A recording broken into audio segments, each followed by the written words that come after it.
میرے نبی پاک علیہ السلام نے فرمایا ایک بندہ گنجا تھا، کوئی شے نہیں تھی، سر پہ بال بھی نہیں تھے، رویا کرتا۔ اللہ تعالیٰ نے فرشتے کو بھیجا، تجھے کیا چاہیے؟ تو کہنے لگا بال آ جائیں اور تھوڑا مال آ جائے۔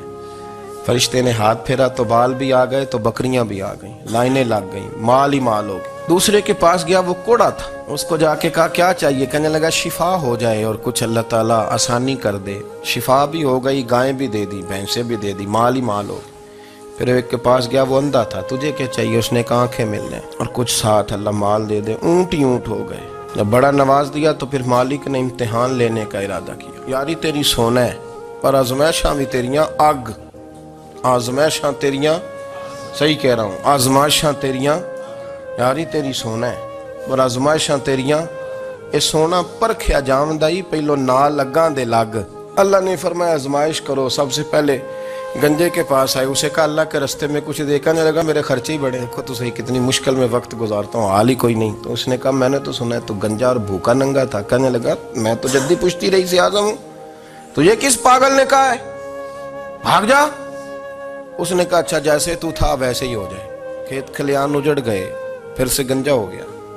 حضور علیہ السلام فرمانے لگے، پھر وہ اس کے پاس گیا جو کوڑا تھا، اسے کہا کچھ دے۔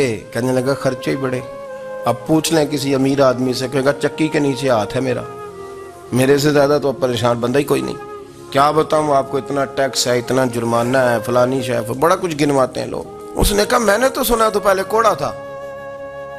اس نے کہا جا دوڑ جا، میں تو رئیس اعظم ہوں، دادا بھی پردادا بھی اور ساری نسل ہی۔ اس نے کہا اچھا جیسے تو تھا ویسے ہی ہو جائے۔ پھر وہ گیا اندھے کے پاس اور جا کے کہا اللہ کے نام پہ کچھ دے۔ تو کہنے لگا رب کے نام پہ؟ یہ کھڑے ہیں اونٹ، جتنے تیرے دل کرے لے جا۔ اس نے کہا کیا معنی اس بات کا؟ کہنے لگا یار تجھے کیا بتاؤں، میں تو اندھا تھا، میں نے تو کبھی دنیا دیکھی نہیں تھی، پھر اس کریم نے فضل کیا تو مجھے بڑا کچھ دکھایا، میں کیا بتاؤں، میرا دل کر رہا ہے کہہ دوں کہ پھر اس نے کعبہ دکھایا، پھر اس نے روضہ رسول دکھایا، پھر اس نے ریاض الجنہ کے سجدے دکھائے، پھر اس نے اپنے محبوب کے دروازے کی رونقیں دکھائیں۔ اس نے بڑا کچھ دیا، اس نے بڑا نوازا۔ میرے پاس تو شاید میں بدکار پرانا خادم، کسے در ملی نہ ٹوئی، ایتے واصف یار نے نظر جو کی تھی پھر واصف ہی ہوئی۔ یہ تو اس کا کرم ہوا۔ تو یہ وہ کہنے لگا تو اللہ کے نام پہ جان مانگ، میں وہ بھی دینے کو تیار، میرے پاس تو شے ہی کوئی نہیں تھی، مجھے تو اپنا پتہ ہے، میں تو کوئی شے نہیں تھا، کچھ نہیں تھا میرے پاس۔ یہ تو ان کا کرم ہے کہ رخ ان کا ادھر ہے، اور مختصر سی میری کہانی ہے، یہ جو بھی ہے ان کی مہربانی ہے۔ تو وہ کہنے لگا میں بھی کچھ لینے نہیں آیا تھا، تیری آزمائش ہی کرنے آیا تھا، تیری عزتیں بھی سلامت رہیں گی، تیرا مال بھی سلامت رہے گا، تیری شفا بھی۔ اپنی زندگی میں کبھی بھی اللہ کی بارگاہ سے توجہ ادھر ادھر نہ کریں، چھوڑیں لوگ کیا کر رہے ہیں، دنیا کیا کہہ رہی، کبھی بھی اپنی توجہ دائیں۔ ہمارا یہ مسئلہ بن گیا کہ ہماری سیاست ہے، ہماری دنیا داری ہے، ہم بندوں کو راضی کرنا چاہتے ہیں، ہم دیکھتے ہیں کون کس طرح، اور آپ یقین کریں آپ تھک جائیں گے، بندے راضی نہیں ہوں گے، وہ نہیں راضی ہوتے۔ آپ ان کو منا کے لائیں گے تو ادھر والے نکل جائیں گے، ادھر کو منائیں گے تو ادھر والے نکل جائیں گے۔ اس چکر سے باہر آئیں، اس رب کو راضی کریں جو فرماتا ہے ان الذین آمنوا وعملوا الصالحات سیجعل لهم الرحمن ودا۔ فرمایا تو ایمان لانے کے بعد نیک عمل کر، میں لوگوں کے دلوں میں تیری محبت پیدا کر دوں۔ رحمان لوگوں کے دلوں میں محبت ڈال دے گا، اللہ لوگوں کے دلوں میں۔ اپنی نظر ہمیشہ اپنے رب پہ رکھیں، اتنی لمبی چوڑی دنیا داروں سے امیدیں نہ وابستہ کریں۔ میں نے دیکھا ہے لوگ کاسا لیسی کرتے ہیں، کبھی اس کے دروازے پہ کبھی اس کے دروازے پہ۔ ان چکروں سے باہر آئیں اور اپنے رب کی بارگاہ کی طرف توجہ کریں، استغفار شوق سے پڑھا کریں۔ اور اکیلے میں نا، اکیلے میں رئیس المتکلمین مولانا نقی علی خان صاحب رحمۃ اللہ نے لکھا ہے کہ فرعون 500 سال حکومت کر گیا۔ فرماتے اصل وجہ یہ تھی کہ دنیا جب سو جاتی تھی نا تو اوپر چادر لے کے تو مصلے پہ بیٹھ جاتا تھا اور ہاتھ باندھ کے کہتا تھا رب تو ہی ہے، میرا پردہ نہ کھولنا، مالک تو ہی ہے، کرم نوازی کرنا، میری پکڑ نہ کرنا۔ وہ بے ایمان ہو کے اگر 500 سال ہاتھ باندھے تو گزارا کر لیتا ہے، تو ایماندار ہے۔ پر مسئلہ یہ ہے کہ تو رات کو بکل مار کے ہاتھ نہیں نہ باندھتا، تو منت نہیں کرتا، تو استغفار نہیں کرتا۔ توبہ کریں تو بچے رہیں، وہ اتنی لمبی حکومت کر گیا چونکہ رات کو کہتا تھا مالک رب تو ہی ہے، لیکن مہربانی فرما میری پکڑ نہ فرما، تو اللہ نے تو اس کو مہلت دے دی۔ کافروں کو آج بھی مہلت دی ہوئی نہیں رب نے۔ بڑے بڑے فقیروں کو مالدار ہوتے دیکھا، بڑے بڑے مالداروں کو فقیر ہوتے دیکھا۔ ام ربیعہ کہا کرتی تھی، بڑی نیک عورت تھی، وہ کہتی ہیں میں بڑے امیر آدمی کی بیوی تھی، اپنے شوہر کے ساتھ چھت پہ بیٹھی تھی تو نیچے فقیر مانگنے والا آیا، اس نے بڑے درد سے صدا کی تو میں نے اپنے شوہر سے کہا کچھ دے دیں، کہا دفع کر، ان لوگوں نے دھندا بنایا ہوا ہے۔ کہتی میں میکے سے بھی بڑا مال لے کے آئی تھی، میرے ماں باپ بڑے امیر تھے، تو میں نے چوری اپنے خامد سے نظر بچا کے باتھ روم جانے کے بہانے گئی اور نیچے جا کے 5 دینار میں نے اس فقیر کی ہتھیلی پہ رکھے۔ کہتے اس نے 5 دینار دیکھے، پھر میری طرف دیکھا تو میں نے اس کی آنکھوں میں آنسو چمکتے دیکھے۔ کہنے لگے بی بی رب تیرا بھلا کرے، میں 3 دنوں کا بھوکا ہوں۔ کہ وہ چلا گیا، میں گھر آ گئی، باہر آئی تو میرا شوہر کہنے لگا اب اتنی تو تیز ہو گئی ہے اور تو اتنی خود مختار ہو گئی ہے، میرے بغیر پوچھے مال خرچ کرے گی، جا تجھے 3 طلاقیں۔ کہتی میں وزادار باپ کی بیٹی تھی، طلاق لے کے گھر آئی تو میرا باپ ٹوٹ گیا، چارپائی پہ چلا گیا، اوہو یہ کیا بن گیا۔ کہتی بڑی تکلیف رہی، 1-2 سال کے بعد میرے ابا نے میری شادی کر دی۔ اب جس شوہر کے پاس گئی وہ بڑا نیک تھا، پرہیزگار تھا، اللہ نے بہترین صلہ دیا۔ کہتی چھت پہ بیٹھی تھی، دروازے پہ فقیر آیا، میں نے شوہر سے کہا کچھ دے دوں، کہنے لگا 5 نہ دینا، 15 دینا، 20 دینا، میں فقیر ہوں، میں نے فقر سے دولت دیکھی ہے، اسے خالی نہ لوٹانا۔ کہتی ہے کہ میں نیچے گئی اور جب میں نے اس کی طرف دینار بڑھائے تو میری چیخ نکلی، پیسے پھینک کے میں بے ہوش ہو کے گری، میرا شوہر نے آ کے اٹھایا، اندر لے گیا، پانی منہ پہ چھڑکا، کہنے لگا تجھے کیا ہوا؟ کہنے لگی یہ جو مانگنے آیا یہ میرا پہلا شوہر تھا، وہی تھا جو کہتا تھا کہ تو 5 دینار دے آئیے، جا تجھے 3 طلاق۔ معین الملت والدین، عطائے رسول، ہند الولی، غریب نواز، خواجہ معین الدین چشتی، حضرت خواجہ اجمیر، شاہ اجمیر، شاہ اجمیر، والی ہندوستان۔ آخری عمر میں سارا دن روتے گزر جاتا، ساری رات روتے گزر جاتے، ذرا سی کوئی بات کرتا تو رو پڑتے، آنکھیں آنسوں سے بھری رہتی۔ کئی دفعہ اپنے بھی پریشان ہو جاتے ہیں نا کہ یار تو ایک بات کی جان ہی نہیں چھوڑ رہا، تو خواجہ قطب الدین صاحب بختیار کاکی سے لوگوں نے شد سے بات کریں، اتنا بھی تو نہیں نہ رونا چاہیے، ہر وقت اس کے آنسو کی کریے، عاشق دا کام ہی رونا تونا، تبھی نہ رویوں نہیں منظوری۔ ہر وقت رونے کا کیا مطلب ہے؟ تو خواجہ قطب صاحب کہتے ہیں میں قریب گیا تو میں نے پیر دبائے، میں نے کہا سونیا لوگ تو کچھ بھی نہیں کرتے، تو نے تو کمال کر دیا، 90 لاکھ آدمی مسلمان کر دیا، دنیا کچھ نہیں کرتی، تو نے 50 سال ساری رات مصلے پہ بیٹھ کے رب راضی کیا، تو شہزادہ تھا، حضور کی اولاد تھا، لیکن معین الدین تیرا ایک پلاٹ بھی نہیں، تو نے طالب علم پالے، انہیں غریبوں کو دیا، انہیں نوازا، کوئی شے نہیں تیرے پاس، ہر چیز تو نے، ساری رات روتے ہو، سارا دن روتے ہو۔ خواجہ قطب الدین صاحب کہتے ہیں میں نے جب عرض کیا تو خواجہ صاحب مجھے گلے لگا لی، چیخ مار کے روئے، کہنے لگے قطب الدین پتر داڑھی سفید ہو گئی، جانے کا وقت آ گیا، جو تو نے نیکیاں گنوائی ہیں وہ ہیں صحیح میرے پاس، پر یار کی بارگاہ میں پیش کرنے کے قابل ایک بھی نہیں، ایک بھی نہیں، تو بارگاہ تو دیکھ کتنی بڑی ہے، رسول کریم کی بارگاہ میں پیش کرنے کے قابل ان میں سے ایک بھی نہیں، تو آستانہ دیکھ کتنا بڑا ہے، کیا پیش کروں گا، کیا عرض کروں گا حضور کی بارگاہ میں، کس طرح۔ وہ یار جو بڑے تھے وہ تو ڈرے ہوئے تھے، سہمے ہوئے تھے، وہ تو بڑی بڑی آزمائش میں تھے، لیکن میرا اور آپ کا رٹا 2 نمازیں پڑھ کے 6 نمازوں کا دعویٰ کرنا اور لمبی چوڑی کہانیاں بنانا اور اپنے منہ سے اپنی تعریفیں کرنا، اس سے تھوڑا باہر آئیں۔ رزق بھی میرا اللہ ہی دیتا ہے، علم بھی اللہ دیتا ہے، رزق بھی۔ حضرت سیدنا امام اعظم ابو حنیفہ رحمۃ اللہ تعالیٰ علیہ کے ساتھ ایک شخص کہتا میں نے نماز پڑھی، تو عشاء کی نماز تھی، یہ جو لوگ بڑے ہوتے ہیں نا، جن کے پیار کرنے والے بڑے ہوتے ہیں، ان کے گرد خوف بھی بڑا ہی ہوتا ہے، انہیں بڑا ڈر لگتا ہے، بڑی بعض اوقات آزمائش ہوتی ہے۔ عشاء کی نماز کہتے پڑھی تو امام صاحب نے عشاء کی نماز میں تلاوت کی آیتیں فَمَن يَعْمَلْ مِثْقَالَ ذَرَّةٍ خَيْرًا يَرَهُ وَمَن يَعْمَلْ مِثْقَالَ ذَرَّةٍ شَرًّا يَرَهُ، فرمایا جو ذرہ برابر خیر کرے گا وہ بھی قیامت میں دیکھے گا، اور جو ذرہ برابر شر کرے گا وہ بھی قیامت میں اس شر کو دیکھے گا اس کے سامنے آئے گا. تو وہ شخص کہتا ہے کہ سارے لوگ نماز پڑھ کے چلے گئے تو امام صاحب رحمۃ اللہ علیہ نے اپنی داڑھی پکڑی رو رہے ہیں. کہتے ہیں وہ ذرہ برابر نیکی کا بدلہ دینے والے، وہ ذرہ برابر شر پہ سزا دینے والے میری سفید داڑھی کو دیکھ.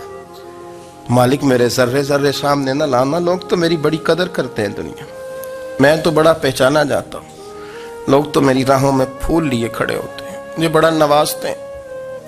قیامت میں رسوا نہ کر دینا، میرے لیے مشکل ہو جائے گی. وہ کہتے ہیں میں نے امام صاحب کا درد دیکھا، مجھے کوئی کام تھا تو میں چلا گیا. میں نے کہا کہ وہ اس وقت اللہ کے حضور حاضر ہیں تو میں دوبارہ آؤں گا. کہتے ہیں میں تہجد کے وقت آیا تو امام صاحب وہیں بیٹھے تھے اور ان کی داڑیاں آنسوؤں سے بھری ہوئی تھی اور زور سے داڑھی پکڑی ہوئی. کہنے لگے مالک رسوا نہ کر دیں، قیامت میں رسوا نہ کر دیں.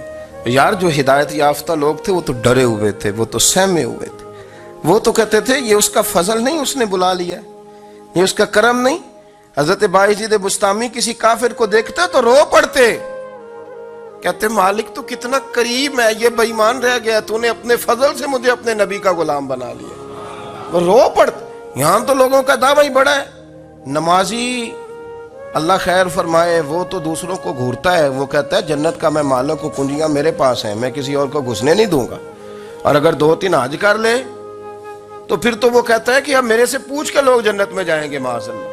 اور اگر وہ 2 4 5 7 دفعہ کوئی نفل پڑھ لے تو پھر وہ کہتا ہے چھوڑیں جی سارے لوگ بے عمل ہیں، میں اکیلا نیک ہوں. نہ ایسا کریں، اپنی توجہ اپنے رب پہ رکھیں. جب یہ نظریہ بن گیا، جب یہ ذہن بن گیا کہ پیدا اللہ نے کیا ہے، دینا اللہ نے ہے، عطا کرنے والا اللہ ہے، نوازنے والا اللہ ہے، تو پھر ساری توجہ دنیا داروں کی طرف رکھنا. میں اللہ والوں کی طرف توجہ رکھنے کا قائل ہوں، لیکن وہ بھی کوئی آستانہ ہے کہ جہاں حق مرشد کا نعرہ تو بڑا لگے پر رب کا نام ہی نہ سننے کو ملے. یہ بھی کوئی بات ہوئی کہ جہاں یہ تو نعرہ زور سے لگے کہ جیوے جیوے مرشد جیوے، لیکن استغفار کا درس ہی نہ ملے. ہر وقت یہ بتایا جائے کہ یہاں آ گئے تو بچ گئے. کیسے بچیں گے؟ میرے رسول پاک علیہ السلام کا دروازہ سب سے بڑا دروازہ ہے، لیکن میرے دوستو یاد رکھنا نبی پاک علیہ السلام نے بھی لوگوں کو جب رستہ دکھایا ہے تو رب کریم کا رستہ دکھایا ہے. میرے رسول کریم سید عالم صلی اللہ تعالی علیہ وسلم نے لوگوں کی اللہ کی جانب توجہ کرا. میری بات کو اچھے طریقے سے سمجھیے گا. علم اللہ تبارک و تعالی عطا کرتا ہے تو اسے اللہ کی عطا ہی سمجھنا چاہیے. کچھ لوگوں کے پاس علم ہوتا ہے پر علم نافع نہیں ہوتا، وہ ٹامک ٹونیاں مارتے رہتے ہیں ساری زندگی.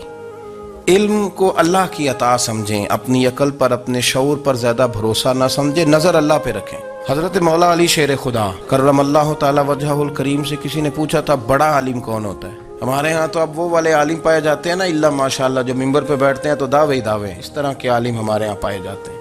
وہ ہر بات میں دعویٰ کرتے ہیں. یہ مزاج علماء کا نہیں. حضرت علی المرتضیٰ سے کسی نے پوچھا بڑا عالم کون ہوتا ہے؟ فرمایا بڑا عالم وہ ہوتا ہے کہ جسے مسئلے کا پتہ نہ ہو تو وہ کہہ دے مجھے نہیں پتا، میں پتہ کر کے بتاؤں گا، غلط بات بیان نہ کرے. امام مالک سے کسی نے کوئی مسئلہ پوچھا تو آپ فرمانے لگے مجھے اس سوال کا جواب نہیں آتا. وہ کہنے لگا آپ اتنے بڑے امام ہیں تو اس سوال کا جواب نہیں آتا. آپ فرمانے لگے اگر مجھے ہر سوال کا جواب آتا پھر تو میں خدا ہوتا. مجھے تو اتنا آتا ہے جتنا میرے رب نے مجھے عطا کر دیا ہے. اپنی نظر اللہ پہ رکھیں. نکل آئیں اس معمے سے باہر کہ میں کوئی بلا ہوں، مجھے بڑا پتہ ہے، میرے پاس 6 ڈگریاں ہیں، مجھے 10 جگہ پہ تدریس کا شغف حاصل ہے. اس سے نکلیں باہر. قرآن مجید دیکھیے گا اللہ تعالیٰ نے ارادہ قدرت فرمایا کہ میں حضرت آدم کو بناؤں گا. پھر بنانے کے بعد فرمایا فرشتوں سجدہ کرو آدم کو. سب نے سجدہ کیا الا ابلیس ابا واستکبر وکان من الکافرین، سوائے ابلیس کے، اس نے انکار بھی کیا، تکبر بھی کیا اور کافروں میں سے ہو گیا. تو یہ جب اللہ تعالیٰ نے سجدہ کرایا تو کیسے کرایا؟ اللہ تبارک و تعالیٰ نے نا حضرت آدم کو علم سکھایا خود. وعلم آدم الاسماء کلہا. خود اللہ فرماتا کہ میں نے جناب آدم علیہ السلام کو تمام اشیاء کے نام سکھائے. تو وہ چیزیں پھر میں نے نا اللہ فرماتے میں نے فرشتوں پہ پیش کی. میں نے کہا کہ بتاؤ ان کے نام کیا ہے. تو فرشتوں نے جو جواب دیا وہ سمجھنے والا ہے. اللہ نے چونکہ خود علم سکھایا تھا حضرت آدم کو لیکن فرشتوں کو نہیں سکھایا تھا. تو اللہ کریم نے فرمایا فرشتوں اب یہ بتاؤ ان چیزوں کے نام کیا ہیں. تو فرشتے کیا کہتے ہیں؟ فرشتے عرض کرتے ہیں قالوا سبحانک لا علم لنا. آپ کبھی یقین کریں اس چیز کی لذت لیں تو مزہ آ جائے. کہا قالوا سبحانک، کہنے لگے تو پاک ہے۔ آدم علیہ السلام کو نام سکھا لیے، پھر فرشتوں کے سامنے وہ چیزیں پیش کر کے کہا ان چیزوں کے نام بتاؤ، تو فرشتے کیا کہتے ہیں؟ کہتے ہیں قالوا سبحانک، تو پاک ہے، لا علم لنا، ہمارے پاس کوئی علم نہیں، الا ما علمتنا، ہمیں تو اتنا پتہ ہے جتنا تو نے ہمیں سکھا دیا۔ اور یہ کیوں تو نے ہمیں جتنا سکھایا اتنا پتہ ہے؟ فرشتے یہ نہیں کہتے یا اللہ تو زیادہ سکھا، آدم کو دیا تو ہمیں بھی دے، یہ نہیں فرمایا، فرمایا انکا انت العلیم الحکیم، اے اللہ تو علم والا بھی ہے اور حکمت والا بھی ہے، تجھے پتہ ہے کس کو کتنا دینا ہے، جتنا تو نے مناسب سمجھا جناب آدم کو دیا، اور جتنا تو نے بہتر سمجھا وہ تو نے ہمیں عطا فرمایا۔ میرے عزیز، علم اگر آپ کے پاس ہے تو اس کو اللہ کی عطا سمجھیں۔ ہمارے ہاں بہت سارے لوگ بن کے بیٹھ جاتے ہیں، میں اکثر کہتا ہوں کہ پھر وہ دعوے کرتے ہیں میرے علاقے والے جاہل ہیں، میرے شہر والے جاہل ہیں، میرے خاندان والے پڑھے نہیں۔ یہ آپ کا دعویٰ ہے، یہ آپ کو خراب کر دے گا۔ ہم نے بہت سارے ایسے لوگ دیکھے جو بہت بڑے عالم تھے، لیکن اللہ جب لینے پہ آیا تو عقل ہی لے گیا، شعور ہی چلا گیا، حافظے ختم ہو گئے۔ آپ دیکھتے ہیں بڑھاپے میں کچھ لوگ ایسے ہوتے ہیں کہ جن کو یہ بھی یاد نہیں رہتا کہ میرا نام کیا ہے، میں کہاں ہوں، مجھے کدھر جانا ہے۔ اس وقت سے اللہ کی پناہ مانگیں اور اپنی نظر اپنے رب کریم کی جانب رکھیں۔ علم کے بعد ایک چیز آتی ہے جس کا نام ہے ہدایت، جس کا نام ہے تقوی، جس کا نام ہے پرہیزگاری، جس کا نام ہے عمل، عبادت، ریاضت۔ یہ بھی اسی وقت ہی نصیب ہوتی ہے جب میرا رب کریم نصیب فرما دیتا ہے۔ ہم نے نا نیکی کا اپنا اپنا سٹیٹس بنا لیا ہے، اپنا اپنا معیار بنا لیا ہے۔ کچھ لوگ کہتے ہیں کہ جناب مسجد میں سیمٹ کا توڑا دینے سے بہتر ہے کسی غریب کو آٹے کا تھیلا دے دو۔ اب اس نے اپنا مزاج بنا لیا نا نیکی کا، اس نے اپنا سٹیٹس بنا لیا۔ میرا یہ سوال ہے کہ نبی پاک صلی اللہ تعالیٰ علیہ وسلم جب مدینہ شریف آئے تھے تو حضور نے سب سے پہلے غریبوں میں آٹا تقسیم کیا تھا کہ سب سے پہلے مسجد بنائی تھی؟ کیا عجیب لوگوں کا رنگ ہے، اپنی مرضی کی ہدایت، اپنی مرضی کا تقوی، اپنی مرضی کا معیار۔ مسجد کوئی بڑا چھوٹا خطیب بھی میری طرح کا ہو نا، تو وہ مسجد میں بیٹھ کے جب نبی پاک کی بات کرتا ہے تو کہتا ہے میرے رسول پاک غریبوں کا سہارا بن کے آئے۔ وہ غریبوں کی بات کرتا ہے، مسکینوں کی، لاچاروں کی، کمزوروں کی بات۔ تو مسجد ہی تو وہ ادارہ ہے جہاں سے غریبوں کی بات ہو رہی۔ تو اب لوگوں نے غریب کو اور مسجد کو لڑانا شروع کر دیا، اس کو لڑاؤ کہ مسجد میں پیسے دینے سے بہتر ہے آپ غریب کو آٹے کا تھیلا دے دیں۔ آپ یہ کیوں نہیں کہتے کہ مسجد میں بھی آپ توڑا دیں ایک سیمٹ کا اور ساتھ غریب کو بھی خدمت کریں؟ یہ کیوں نہیں تقویٰ؟ اپنی اپنی مرضی کا مزاج، اپنی اپنی۔ کچھ لوگ کہتے ہیں چھوڑو جی، ساری زندگی انسان نماز پڑھتا رہے اور پھر گالیاں بھی دیتا رہے، بندہ داڑھی بھی رکھ لے اور جھوٹ بولنا بھی نہ چھوڑے۔ تو یہ آپ نے اپنے پاس سے تقوی کا معیار بنایا۔ گالی دینے کا گناہ ہے اور داڑھی رکھنے کا ثواب ہے۔ تو اگر آپ داڑھی رکھے ہوئے ہیں اور آپ کوئی غلطی کر رہے ہیں تو اس سے آپ کی داڑھی کا ثواب ختم ہے۔ آپ کوئی غلطی کر رہے ہیں، داڑھی کا ثواب اس سے ختم ہے، وہ اپنی جگہ پہ قائم ہے چیز۔ اپنی مرضی کا کیوں تقوی کا معیار بناتے ہیں؟ تقوی کا مزاج اپنی مرضی کا نہ بناؤ۔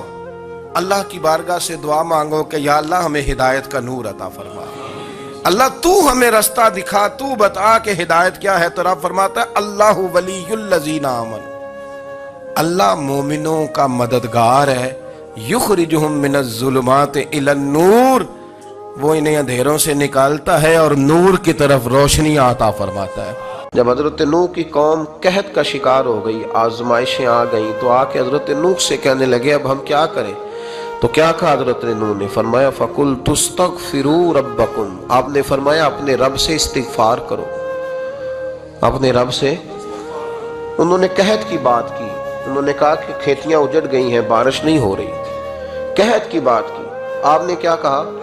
استغفار کرو، کیوں کہ انہو کان غفارا، بے شک اللہ بڑا ہی بخشنے والا۔ وہ کیا کرے گا؟ یرسل السماء علیکم مدرارا، وہ تم پر موسلا دار بارش برسائے گا۔ جب تم استغفار کرو گے تو اللہ موسلا دار بارش برسائے گا، وَيُمْدِدْكُمْ، اور وہ تمہاری مدد کرے گا۔ استغفار کرنے والے کی اللہ کیسے مدد کرے گا؟ بِأَمْوَالٍ وَبَنِينَ، تمہیں مال بھی عطا کرے گا اور بیٹے بھی عطا کرے گا، بارش بھی دے گا استغفار کرنے والے کو، اور مال اور اولاد سے اس کی مدد بھی کرے گا وَيَجْعَلْ لَكُمْ جَنَّةٍ وَيَجْعَلْ لَكُمْ أَنْهَارًا، اللہ تمہیں جنت بھی عطا کرے گا اور تمہیں نہریں بھی عطا فرمائے گا، تمہارے لیے جنت بھی بنائے گا، انہار بھی بنائے گا۔ توبہ کا، استغفار کا تمہیں یہ فائدہ ملے گا۔ ایک استغفار ہمارے بزرگوں نے وہ لکھا ہے کہ جب انسان کو اللہ نعمتیں دیتا ہے تو پھر رب کا حکم ہے کہ اس پر شکر بھی کرے، نعمتوں پر اللہ کا شکریہ نہ کرنے پر بھی استغفار کرنا چاہیے کہ اللہ تو نے بڑا کچھ دیا تھا پر میں شکر ادا اس پر بھی۔ ہمارا تو اب یہ حال ہے کہ جو ہمارے پاس چیزیں ہیں وہ ہم کہتے ہیں یہ تو میرا حق تھا، لیکن جو نہیں وہ مجھے فٹافٹ ملنی چاہیے۔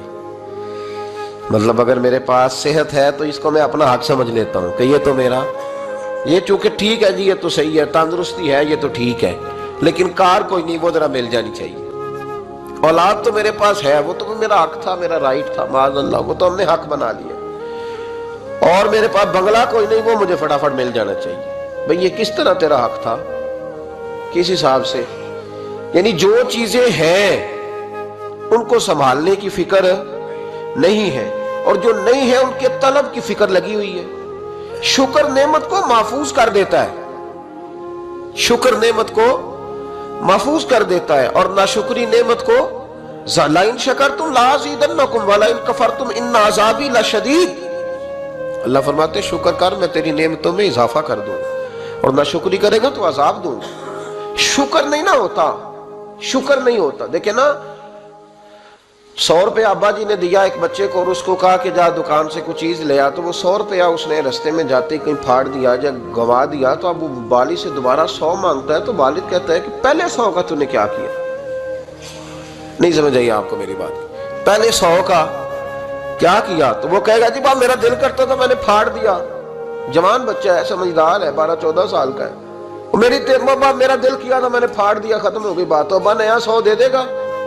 سبحان اللہ، کتنے خوش ہو کے آپ کہہ رہے ہیں نہیں دے دینا سو، یہ کیسے ہو سکتا ہے؟ بھائی کروڑ پتی والد بھی ہو تو 100 کا نوٹ دوبارہ دیتا کیوں؟ بیٹا نہیں اس کا؟ پیار نہیں؟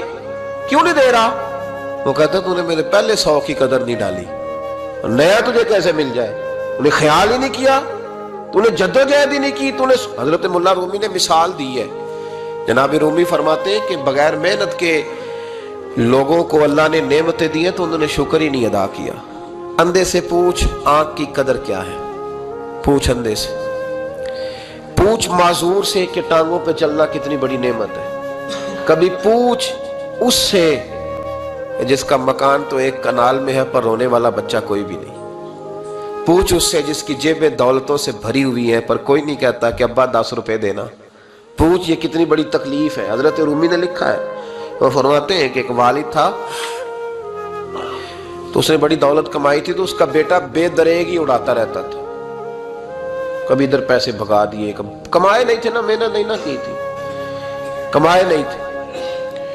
والد بڑا سمجھاتا تھا پر سمجھ نہیں آتی تھی، لیکن اس کے ابا کے ذہن میں ایک بات آئی، وہ کہنے لگا بیٹے یار میں کنگال ہو گیا ہوں، اچانک حالات خراب ہو گئے، ایک آنا مجھے چاہیے، دوائی خریدنی ہے، کہیں سے لے کے آؤ۔ اس نے کہا ابا مسئلہ ہی کوئی نہیں، یار ہی بڑے ہیں، بہت سارے لوگوں کے ساتھ رات میں جاتا ہوں روٹی کھانے ہوٹل میں، کئی ہیں جو میرا انتظار کر رہے ہوتے ہیں، فیس بک والے اور جناب وہ سیلفی والے، بڑے سارے ہیں جو کہتے ہیں تیرے بغیر گزارا ہی نہیں، بڑے ہیں جو روز سویرے اٹھ کے پہلے مجھے السلام علیکم کا میسج کرتے ہیں، پھر اس کے بعد کسی اور سے، بڑے ہیں کوئی مسئلہ ہی نہیں۔ ایک کے پاس گیا، ایک آنا چاہیے، اس نے دے دیا، لا کے ابا کو دیا، تو ابا گھر کے اندر جو امیر لوگ ہوتے تھے گھر میں کنواں کھدوا لیتے تھے، ابا کنویں کے کنارے بیٹھا تھا، جب بیٹے نے آنا لا کے رکھا تو اس نے پانی میں پھینک دیا۔ اگلی صبح پھر کہا بیٹے ایک آنے کی ضرورت ہے، دوا خریدنی ہے، اس نے کہا مل جائے گا۔ 2 4 5 دوست ابھی ہیں بڑے مالدار، ان سے جا کے کہا، ایک سے آنا لایا، ابے نے پھر پھینک دیا، تیسرے دن بھی پھینک دیا، چوتھے دن بھی، یار اب ختم ہو گئے۔ کچھ آہستہ آہستہ دوستوں کو پتہ چل گیا کہ کنگال ہو گیا ہے، خبر پھیل جاتی ہے نا، اب بھوکا ہو گیا ہے۔ اب آہستہ آہستہ موبائل بند ہونے لگے، آہستہ آہستہ جو ہے وہ نمبر بلاک ہونے لگا، حالات بگڑ گئے۔ اب جب اسے پتا تھا کہ یار تو اب دروازہ کھٹکھٹاتا ہوں تو کہتے ہیں کہ اسے کہہ دو میں گھر نہیں، ابا نے تو آنا مانگنا ہے، اور میں بے دریغ دولت ابا کی اڑاتا رہا ہوں، اب یہ بھی نہیں کہہ سکتا کہ مجھے دیتا کوئی نہیں۔ شہر سے باہر نکل گیا، سارا دن مزدوری کی،